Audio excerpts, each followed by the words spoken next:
جی ٹھیک. جب تک آپ طہارت و نظافت کا، پاکیزگی کا اور صفائی کا وہ معیار نہیں برقرار رکھیں گے جو فطرت ہمارے ذمہ لگایا ہے، جو اللہ ظاہر نے اور ہمارے ذمہ باطن لگایا دونوں ہے، میں. ظاہری اور باطنی طور پر. جی اب دیکھیں اس میں کیا ہے، مثال کے طور پر دین کے بارے میں آپ بات جی ٹھیک. فَاعْبُدِ اللَّهَ مُخْلِصًا لَهُ الدِّينَ، جی ٹھیک. اللہ کی بندگی کرو، دین اس کے لیے خالص کر کے. جی ٹھیک. یا یہ کہا گیا کہ مخلصین لہ الدین، جی ٹھیک. دین اس کے لیے خالص ہونا چاہیے. جی ٹھیک. الا للہ الدین الخالص، دین الخالص. اللہ کے لیے دین وہ ہوتا ہے جو خالص ہوتا ہے. جی ٹھیک. اب یہ دیکھیں، ایک ہوتا ہے خالص، ایک ہوتا ہے مصفہ.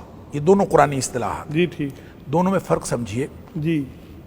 مصفہ وہ ہوتا ہے جس میں آلودگی کا امکان نہیں ہوتا، جی ٹھیک. وہ بالکل صاف شفاف. جی ٹھیک. اصل مصفہ قرآن اصل میں ہے مصفہ، جی. کہ شفاف شہد ہوگا، جنت میں جو جنت کا جو شہد. جی بالکل ٹھیک ہے. اچھا، اس میں کوئی آلودگی کا امکان ہے، وہ مصفہ ہے. جی ٹھیک. ہم سے مصفہ اعمال کا تقاضا نہیں کیا، سبحان اللہ. ہم سے تقاضا کیا خالص اعمال کا. جی ٹھیک. فرق کیا ہے دونوں میں؟ جی. فرق یہ ہے کہ خالص وہ ہوگا جس میں آلودگی شامل ہوگی، آپ نے اس آلودگی کو ہٹانا ہے.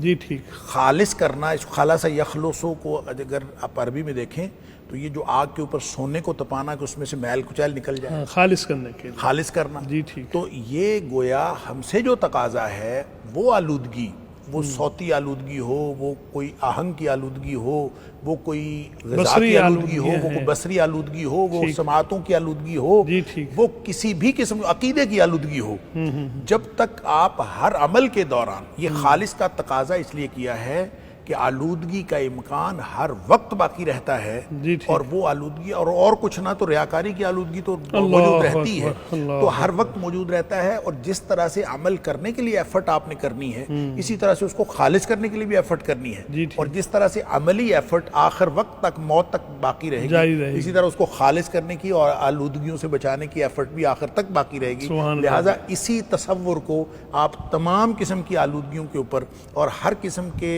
جو جتنی بھی انسان کے ماحول کے اندر چیزیں موجود ہیں، جی ٹھیک. ان کے اوپر اس کا انطباق کر لیجئے. جی ٹھیک. آپ کو آلودگی بھی سمجھ آ جائے گی، اس کو خالص کرنا بھی سمجھ میں آ جائے گا.